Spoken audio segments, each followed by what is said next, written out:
tengo información y ojalá y se aclare, ojalá y nos digan que no es cierto. Yo no tengo sistema de espionaje, ya se canceló la función que tenía el CISEN de estar espiando y de estar persiguiendo a opositores, pero la gente me informa, siempre me han informado. Entonces me dicen que hay un exministro de la Corte, Cosío, asesorando a quienes están promoviendo los amparos en contra nuestra, en contra de las obras que lleva a cabo el gobierno, en particular el aeropuerto de Santa Lucía, y que son 16 despachos de abogados.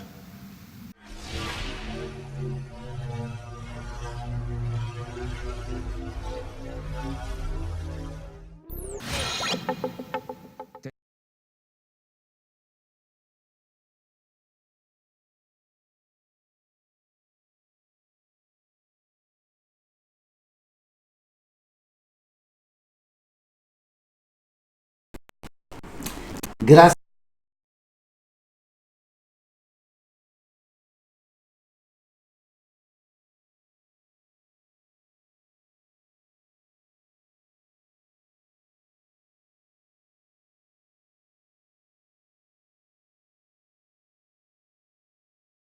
Noticias de la tarde.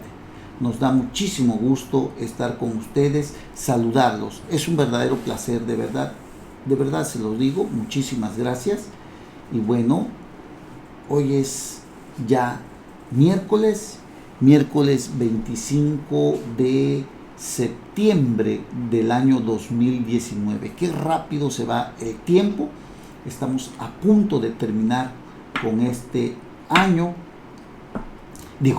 Con este mes. Ya casi estamos viendo el final del año, ¿no? Porque luego, pues ya los últimos meses corren demasiado rápido.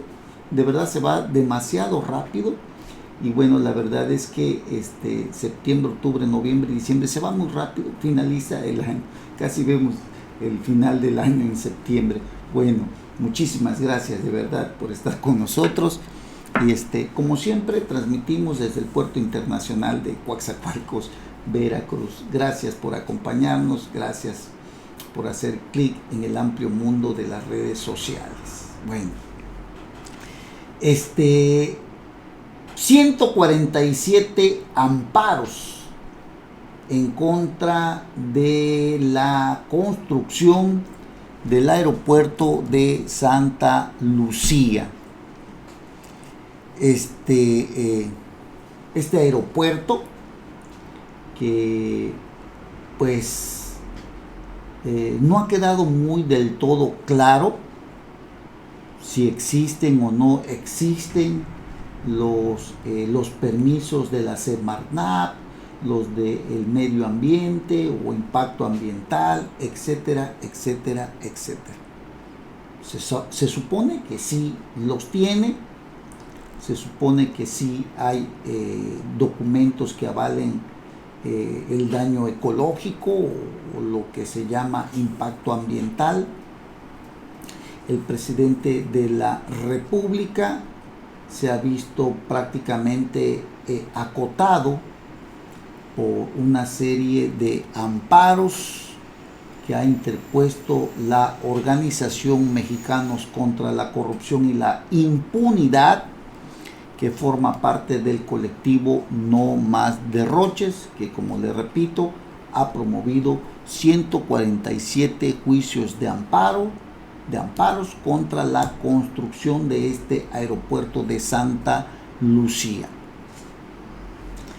Y es que todo esto que ha detenido el avance de este importante aeropuerto, que fue prácticamente pues el plan B del presidente López Obrador después de la cancelación de este mega aeropuerto, el nuevo aeropuerto de la Ciudad de México allá en Texcoco, un aeropuerto a la vanguardia mundial, un aeropuerto que hoy se sabe tiene las características similares de un aeropuerto de allá de China.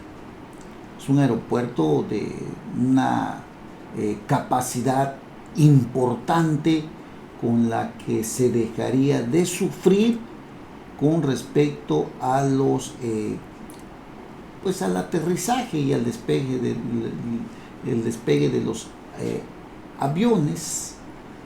Usted sabe, si ha viajado a la Ciudad de México, en muchas ocasiones incluso toca dar 2-3 vueltas por el espacio aéreo hasta que una pista queda libre para poder aterrizar, o en su defecto, cuando el avión va a despegar, pues simple y sencillamente a veces también le toca pues retrasarse un poco para que permita la llegada de algún otro avión que prácticamente pues es pues urgente o que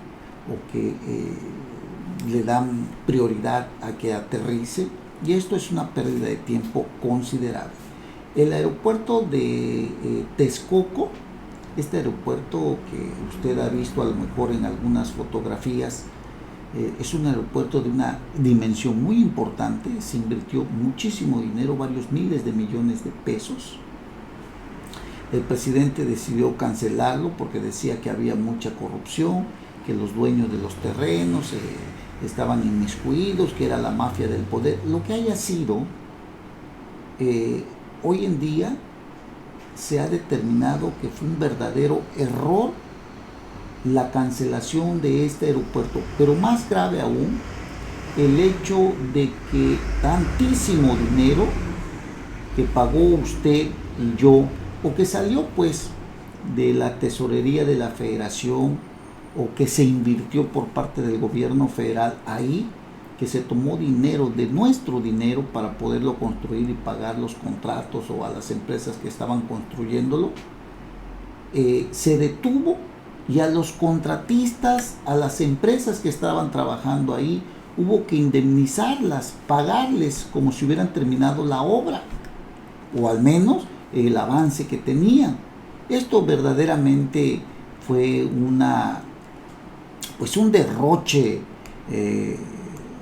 tal como lo señala el colectivo No Más Derroches. Hubo un derroche de dinero, nuestro dinero se fue al caño, porque en el colmo de todo esto, el presidente López Obrador pretendió o pretende inundarlo.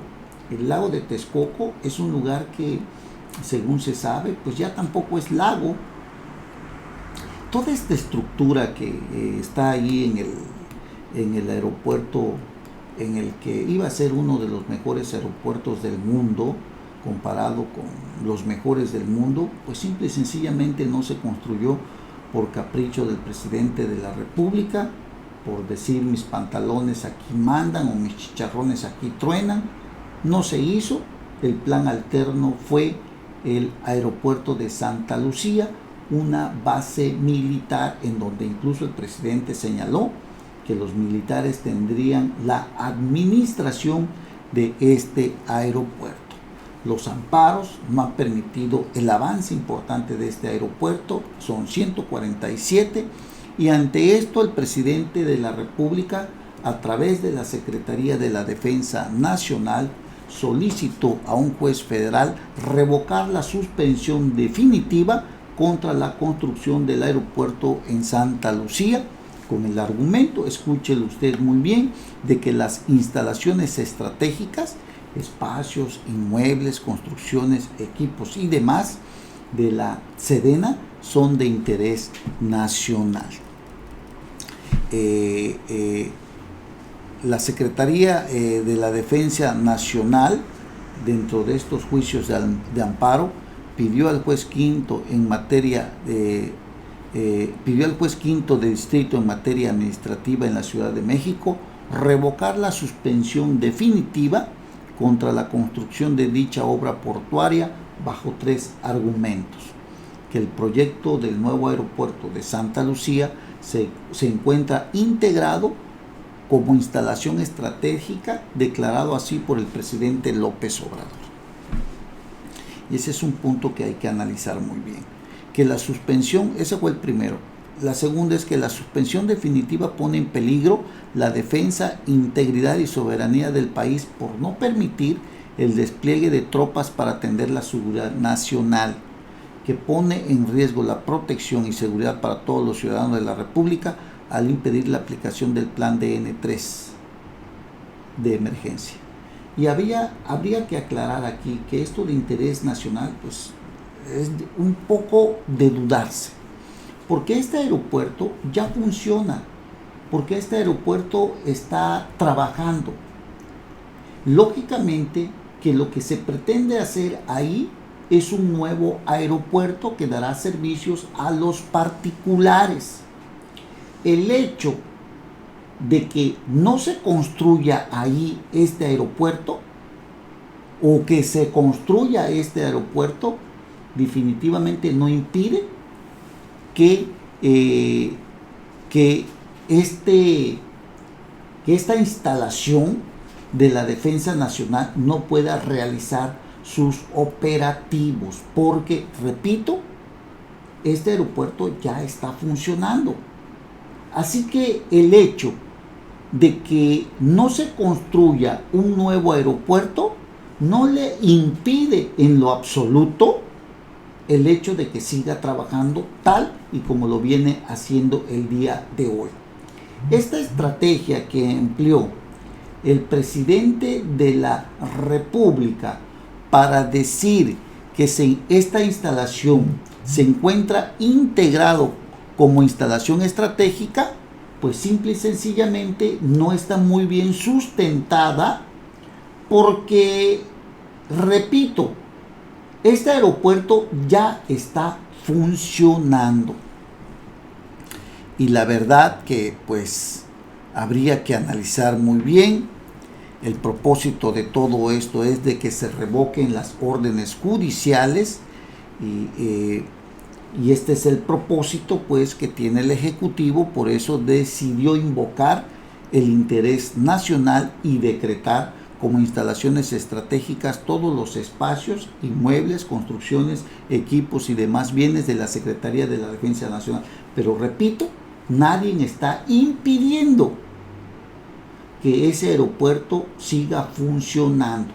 Lo que sí es cierto, que la instalación de este nuevo aeropuerto ahí mismo en esta base militar dará servicios a particulares, a la gente como usted o como yo que necesitamos viajar.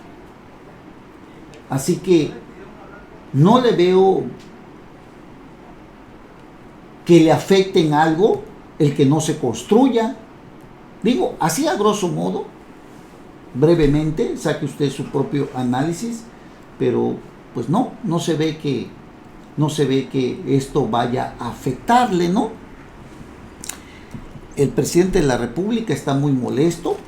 Estamos hablando de que incluso él señala a 16 despachos jurídicos que están trabajando con los colectivos, con el colectivo No Más Derroche y con la Organización Mexicanos contra la Corrupción y la Impunidad. E incluso señala a un exministro, Daniel Cosío Villegas, si no mal recuerdo, como quien está asesorando a los inconformes o a estas organizaciones que aglutina Mexicanos contra la Corrupción. Debemos entender que hasta el momento de solicitar la revocación peligraba la integridad, estabilidad y soberanía del Estado mexicano. Es una pregunta que debemos hacernos. ¿Qué debe haber sucedido una emergencia? Que de haber sucedido una emergencia, el plan DN3 no habría podido llevarse a cabo. Es lo que yo le digo. Que los amparos impiden los entrenamientos y operaciones militares en la base militar de Santa Lucía. Que nadie se había dado cuenta de que para garantizar la seguridad nacional hacía falta catalogar los bienes de la Sedena como instalaciones estratégicas. Digo, son preguntas que debe uno hacerse y que se hace la Organización Mexicanos contra la Corrupción. Repito, ya se lo había yo comentado. Dice, debemos entender que hasta el momento de solicitar la revocación, la que solicita el Poder Ejecutivo, peligraban la integridad, estabilidad y soberanía del Estado mexicano. En realidad no. O sea, no tiene sentido. Que de haber sucedido una emergencia y el plan N3 no podría llevarse a cabo, también es falso, ¿no? Porque el aeropuerto está funcionando y ha venido funcionando.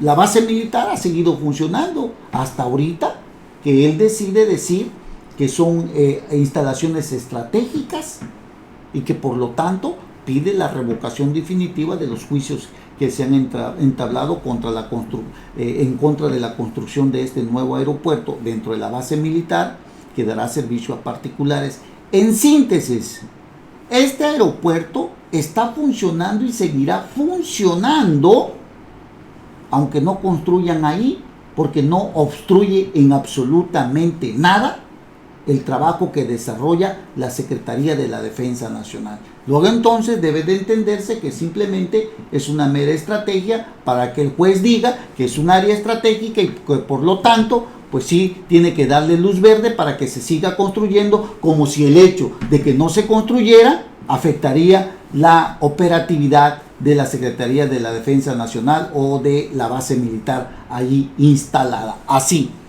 se la pongo para entenderlo un poquito más, ¿no? Bueno, el aeropuerto de Santa Lucía ha funcionado y sigue prestando el servicio que requiere el país en todas las operaciones militares, incluidas las del plan DN3 en apoyo a la población en caso de desastres, sobre todo porque la orden judicial no afecta dicha circunstancia. ¿Sí me explico? O sea, si no se construye, no le afecta en nada, que es lo que pretende, que es precisamente lo que pretende el gobierno, que se construya, porque si no se pone en riesgo la operatividad o las funciones de las operaciones militares de esta base militar. ¿No es así? O sea, ha estado funcionando. El que no se construye un nuevo aeropuerto no le afecta en lo absoluto, en nada. Es más, déjeme decirle que aún construyéndose, seguirá funcionando el plan DN3 y todo lo que viene realizando esa base militar de la Secretaría de la Defensa Nacional. Así de simple. Bueno, se pretende imponer una decisión dictada por el gobierno eludiendo los controles jurisdiccionales. Una decisión dictada ya a favor de los quejosos. Son 147 juicios de amparo, pero con esto, argumentando el interés nacional, se pretende evadir precisamente una decisión ya adoptada por los controles jurisdiccionales.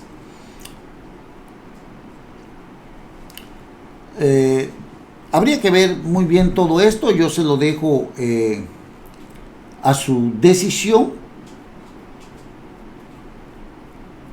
Hay que analizarlo muy bien. En nuestro gobierno escribe en el Excelsior Armando Salinas Torre. Ojalá tenga usted la oportunidad de echarle una leída. En nuestro país el gobierno pretende burlar la suspensión que los jueces federales han ordenado respecto de la remodelación del aeropuerto militar de Santa Lucía para transformarlo en un aeropuerto internacional. O sea, dentro de esa base militar van a hacer otro aeropuerto, que es el de Santa Lucía, el que anunció López Obrador. Desde luego habrá adecuaciones, habrá remodelaciones, etcétera, etcétera. Pero la operatividad militar seguirá desarrollándose. Bueno, dicha suspensión tendría efectos hasta que se resuelva si el gobierno cumple para realizar la obra pública, con todos los requisitos de protección del medio ambiente, de zonas arqueológicas, de viabilidad aeronáutica, entre otros, antes de gastar el dinero de todos. O sea, hay varios requisitos que no se han cumplido a cabalidad. El aeropuerto de Santa Lucía ha funcionado, sigue prestando el servicio que requiere el país en todas las operaciones militares, incluida la del plan DN3, en apoyo a la población de cuando hay casos de desastre, sobre todo porque la orden judicial no afecta a dicha circunstancia, no le afecta. La orden judicial es que se detenga la construcción, no le afecta en lo absolutamente nada. Sin embargo, bajo el argumento de que se trata de una instalación estratégica, repito, se pretende que los jueces retiren la suspensión de la remodelación para el nuevo aeropuerto. Así de simple. Eso es lo que en términos generales le puedo decir. Y desde luego, pues lo de interés nacional o de seguridad nacional, pues queda por los suelos, porque no es realmente una realidad, una verdad que afecte la construcción o la no construcción.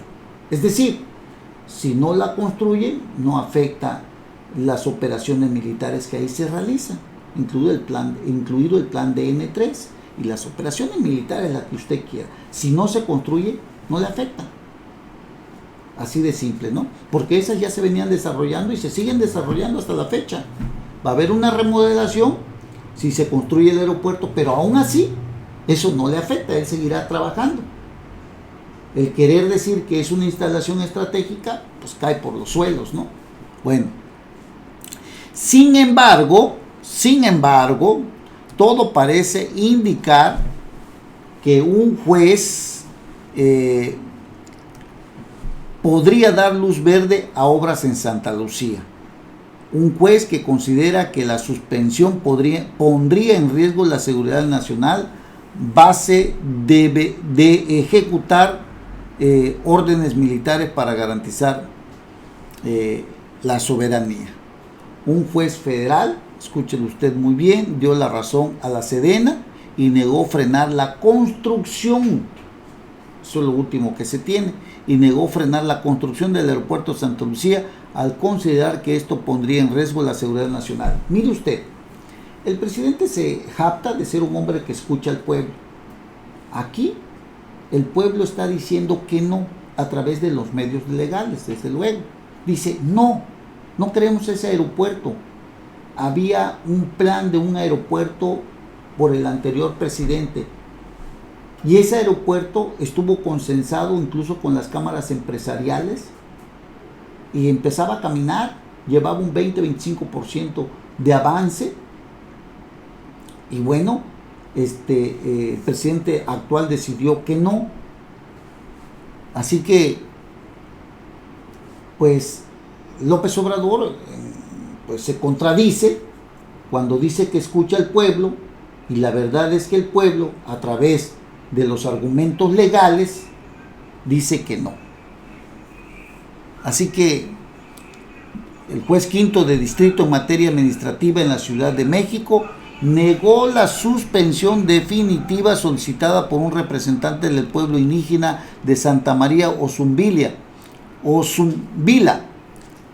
Estado de México, en el amparo que tramitó contra la construcción del aeropuerto en la base aérea militar de Santa Lucía. Así que el juez podría reiterar su criterio y favorecer a la Sedena en los más de 147 amparos tramitados y vigentes por el colectivo No Más Derroches y los pueblos originarios de Tacamac, Estado de México, contra el proyecto del gobierno federal. Así que Andrés Manuel no está escuchando al pueblo definitivamente, ¿no? Eso es lo que estamos viendo y es lo que estamos analizando. Un aeropuerto que no tiene ninguna razón de ser, un aeropuerto que va incluso con las comunidades que ahí habitan. Incluso se habla de que no se tienen los permisos de impacto ambiental, otros dicen que sí o que faltan algunos. Son muchas cosas y en este sentido el gobierno pues camina pues mal, ¿no? Porque el presidente no está escuchando lo que dicen los colectivos en donde mucha gente se reúne, son voces que dicen no, y el presidente pues ha dicho que es un demócrata y que escucha a todos, y parece ser que en este caso definitivamente ni escucha ni ve. Va mal en este sentido.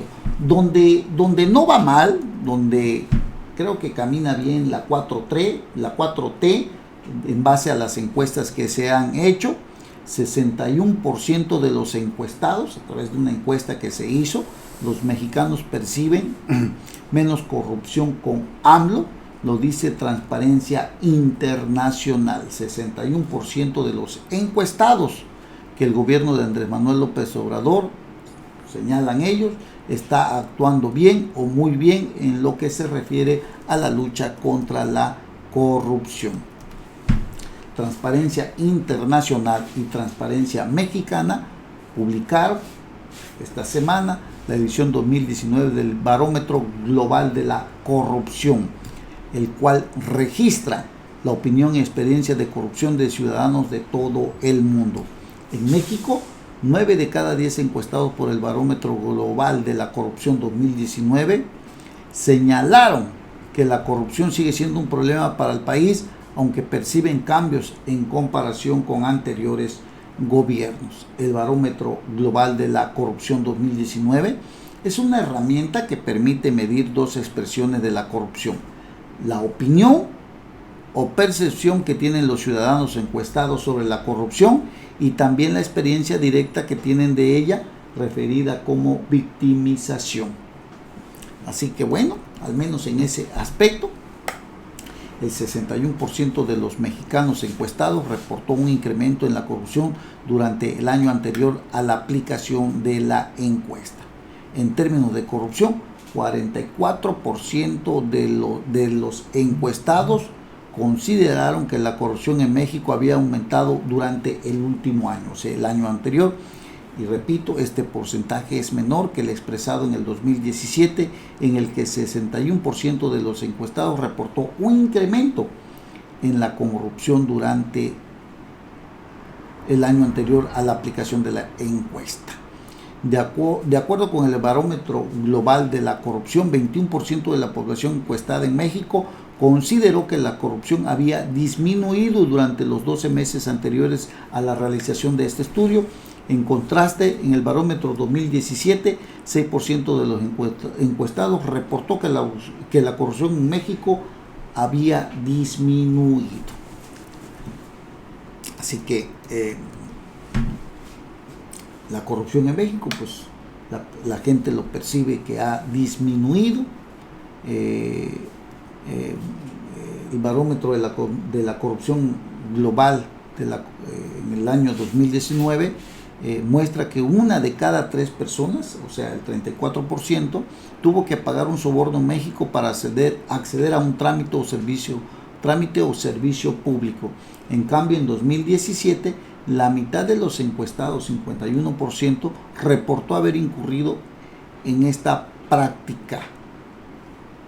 El número de personas que declaró haber pagado un soborno se redujo 33% entre 2017 y 2019. O sea, ha ido bajando la corrupción, se ha ido reduciendo. Eso es lo que dice esta encuesta. En cuanto a la opinión que los mexicanos tienen sobre el desempeño del gobierno en el tema, se preguntó: ¿qué tan bien o mal diría usted que el gobierno actual está manejando la lucha contra la corrupción? En 2019, 61% de los encuestados señalaron que el gobierno de Andrés Manuel López Obrador está actuando bien o muy bien en lo que se refiere a la lucha contra la corrupción. En 2017, en contraste, 24% de los encuestados consideraron que el gobierno de Enrique Peña Nieto actuaba bien o muy bien en contra de la corrupción. O sea, poca gente, ¿no? La diferencia entre la evaluación de Peña Nieto y la de Andrés Manuel López Obrador es de 37 puntos porcentuales. Así que hay que verlo, este tema muy importante que se está manejando,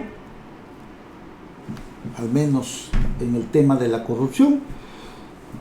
López Obrador pues está caminando bien, la gente le sigue creyendo y y parece ser que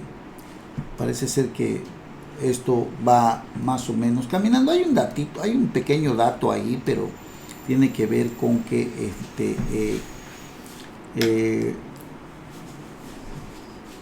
que López Obrador se le hizo una encuesta en el sentido de qué tanto percibían a López Obrador como corrupto.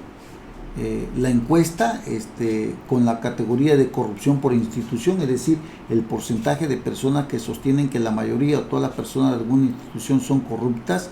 En 2017 el 51% consideraba al presidente como corrupto directamente, ¿no? En 2019, ya ahorita, con el presidente López Obrador, este porcentaje se incrementó al 63%. Digo, ahí hay como que dice uno, ¿cómo, no? Digo, si se van directamente a la persona, en el 2017, en la época que estaba Peña Nieto, el 51% consideraba al presidente como corrupto, pero en cambio con López Obrador, ahorita, el 63% lo consideraba corrupto. Bueno, también entre los 2 años sube la percepción de que son más corruptos nuestros legisladores, la policía, los jueces y magistrados y líderes religiosos. ¿Cómo explicar esto a la luz de los otros datos reportados, los que les acabo de dar? Bueno, ¿y por qué los encuestados consideran más corrupto a AMLO que a Peña? Déjeme decirle lo siguiente. La encuesta se llevó a cabo cerca de las campañas y la elección del 2018, cuando dominó en la agenda pública el tema de la corrupción. Salió tanta mugre que ensució a todas las instituciones del país. Por eso es que López Obrador salió con esos números, pero se realizó antes de la campaña y la elección del 2000, cerca de la campaña y la elección del 2018. Y había muchos temas de corrupción, y claro que hicieron la encuesta y tacharon a López Obrador como muy corrupto en un 63%. Eso sería la diferencia. Por eso es que sale él con estos números que realmente, pues sí, como que dicen, bueno, ¿qué está sucediendo?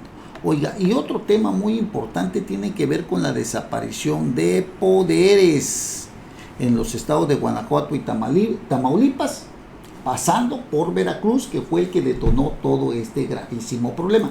¿Veracruz tiene ingobernabilidad? Sí. ¿Hay incapacidad de un gobernador? Sí. ¿Los funcionarios del gabinete estatal están preparados? No.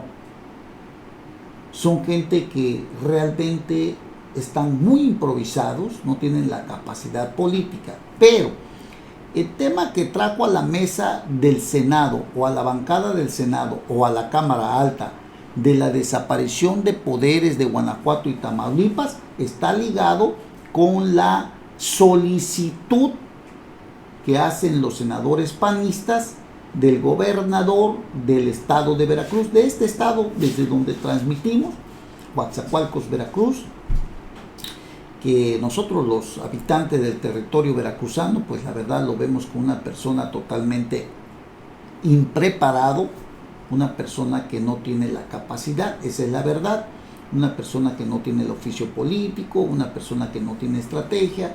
No por algo somos el primer estado en feminicidios, en secuestros, en homicidios dolosos, ocupamos primeros lugares, no cree usted. El primer lugar, feminicidios en el estado de Veracruz. Y aquí desde donde transmito Coatzacoalcos, feminicidios en 4º lugar a nivel nacional y en 2º lugar a nivel estatal. Bueno, el tema es que lo que desató toda esta polémica tiene que ver con el enfrentamiento que sostenían el gobernador Cuitláhuac García y el fiscal general del estado, Jorge Winter. Hasta que por fin, después de haberle hecho 2 juicios políticos y haber fracasado el Congreso local dominado por Morena, por fin se lograron deshacer de él por algo muy simple. La comisión permanente en sesión determinó separarlo porque no contaba con los controles de confiabilidad. Luego entonces Winkler hoy anda a salto de mata, pero el problema, el gravísimo problema aquí por el que se desató esta polémica es que tiene que ver en que el gobernador simple y sencillamente pues avaló un acto ilegal, se dice, en la forma de destituir o de separar al fiscal general del estado, porque no estaba reunido el pleno del Congreso, en donde se necesitaban pues 2/3 partes de los diputados, algo así como de 33, 34 diputados, para poder no para desaforarlo, sino para separarlo o destituirlo a través de este método, ya que el juicio político que le habían entablado por tortura y desaparición forzada no procedió.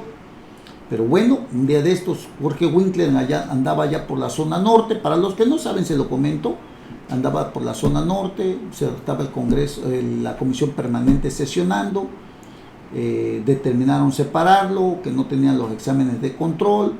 Jorge Winkler no pudo regresar, había más de 1000 elementos en la fiscalía, hoy anda huyendo, pero el tema es que los senadores panistas dijeron, en Veracruz no solamente hay ingobernabilidad, sino que el gobernador permite y solapa actos ilícitos e ilegales, como la separación por parte de la comisión permanente de Morena, del fiscal general del estado. Y esto pues no les gustó en nada a los panistas, lo llevaron a la máxima tribuna, hoy se discute allá este tema, y los de Morena, en una toma y daca, como se dice, dijeron, bueno, si se trata de desaparición de poderes, como lo solicitaba el PAN en contra del gobernador de Veracruz, nosotros también pedimos la desaparición de poderes de Guanajuato y de Tamaulipas. Si el Senado determina su desaparición, se debe formular el nombramiento de un gobernador provisional. En el caso de Veracruz, incluso tendría que irse a una nueva elección, porque resulta que Jorge Winkler no cumple ni siquiera un año, que Cuitláhuac García no cumple Cuitláhuac García Jiménez no cumple un año para separarse del cargo o que fuera destituido. Tendría que convocarse un gobernador interino para que convocara nuevas elecciones. Así que pues el tema es candente, es álgido, y pues la fracción parlamentaria de Morena se desquita diciéndole que si se trata de quitar a Cuitláhuac García, bueno, también ellos piden la desaparición de poderes de los estados de Guanajuato y Tamaulipas. Recurso legal que desde luego tiene el poder legislativo para reconstruir los poderes constitucionales de un estado, no eliminarlos en caso de que se atente contra ellos. No se pueden eliminar, pero se reconstruyen, ¿no?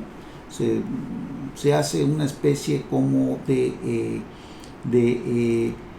que los poderes constitucionales los asuma alguien más que tenga la condición política para darle rumbo a un estado como el de Guanajuato, el de Tamaulipas o el de Veracruz.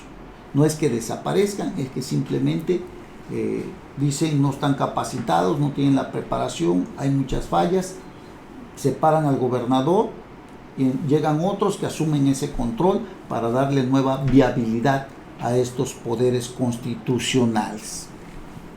La declaratoria de desaparición de poderes, de acuerdo al sistema de información legislativa, es la extinción o pérdida de la posibilidad de continuar ejerciendo el poder político por parte del Ejecutivo, digamos gobernador del estado, y las funciones públicas estatales por parte de un cuerpo colegiado que ejerce el poder legislativo o judicial en una entidad. El poder político del Ejecutivo y desde luego las funciones públicas estatales, llámese poder legislativo o judicial en una entidad federativa. y las funciones públicas que por parte de un cuerpo colegiado, ¿no? Repito, la declaración de poderes de acuerdo al sistema de información legislativa es la extinción o pérdida de la posibilidad de continuar ejerciendo el poder político por parte del titular del Ejecutivo, llámese gobernador, y las funciones públicas estatales por parte de un cuerpo colegiado que ejerce el poder legislativo o judicial en una entidad federativa.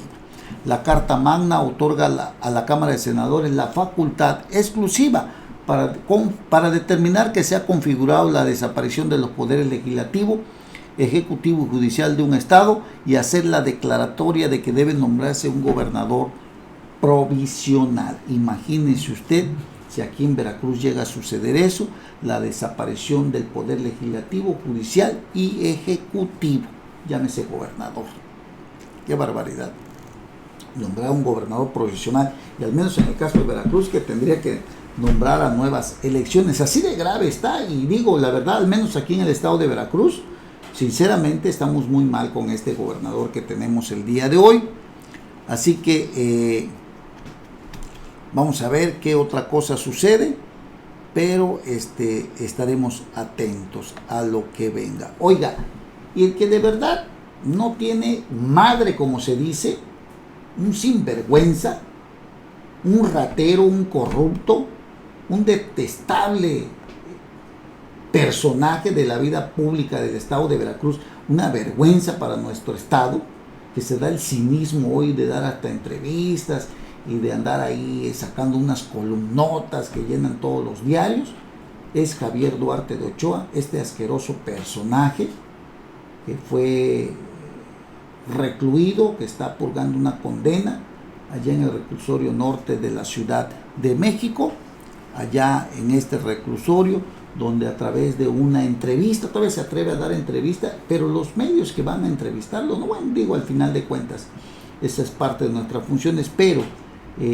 la forma que tiene este señor de dirigirse a nosotros es una verdadera burla que no debe ser permitida. Dio una entrevista, reveló que existe una posibilidad real de que pronto salga de la cárcel. Dijo que lo primero que hará será ver a sus hijos, quienes viven con su madre en el Reino Unido y con quienes habla a diario por teléfono. Imagínense todo lo que cuesta hablar a diario por teléfono hasta allá. ¿Cuánto dinero se robó este señor? Estamos hablando como de 35,000, 40,000 millones de pesos. Póngale que le quedó la mitad, lo demás se lo llevaron sus testaferros. ¿Cuántas empresas no tendrá? Es un cínico y un sinvergüenza este señor. La verdad que a todo México, la pesadilla de todo México, este señor pues enrareció el clima, saber el cinismo que lo ha caracterizado.